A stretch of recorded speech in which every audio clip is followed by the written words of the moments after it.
నిరీక్షణ prayer house మరియు centre సంఘముల తరపున ప్రభువు పేరిట మీ అందరికీ నా హృదయపూర్వకమైన వందనములు. ఈరోజు దేవుని వాగ్దానం సంఖ్యాకాండము 6వ అధ్యాయం 25వ వచనం.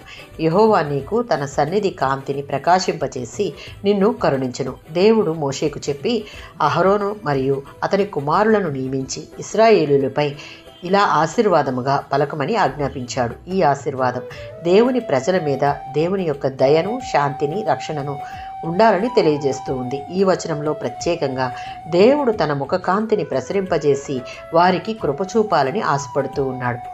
4వ సంకీర్తన 6వ చరణం. దేవుని ముఖం ప్రకాశించడం అనగా ఆయన సాన్నిహిత్యం, దయ, అనుగ్రహం మనపై ఉండడం అని అర్థం. ఇది దేవుని యొక్క ప్రసన్నతకు సంకేతం.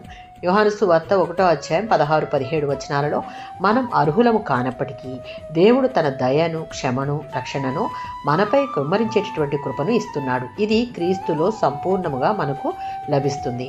దేవుని ముఖకాంతి మన జీవితంలో ఉన్నప్పుడు చీకటి, భయం, శాపం తొలగిపోయి శాంతి, కృప, జీవం మనలో ప్రసరింపబడతాయి. ప్రతి విశ్వాసి దేవుని సాన్నిహిత్యం కోరుకునేవారుగా ఉండాలి. అప్పుడు మాత్రమే ఆయన తేజోమయమైన ముఖకాంతి మనపై ప్రకాశిస్తుంది. అప్పుడు మనలో ఉన్న చీకటంతా తొలగిపోయింది. మన శ్రమ లేదా నీతి మీద కాక దేవుని కృపపై మనం నిలబడాలి. మనపై ప్రసరించబడిన దేవుని ముఖకాంతి మన జీవిత విధానం ద్వారా ఇతరులు దేవుని కృపను చూసే విధంగా ఉండాలి. దేవుని ముఖకాంతి మనపై ఉంటే మన హృదయాలకు నిశ్చింత శాంతి కలుగుతుంది. ఆమేన్.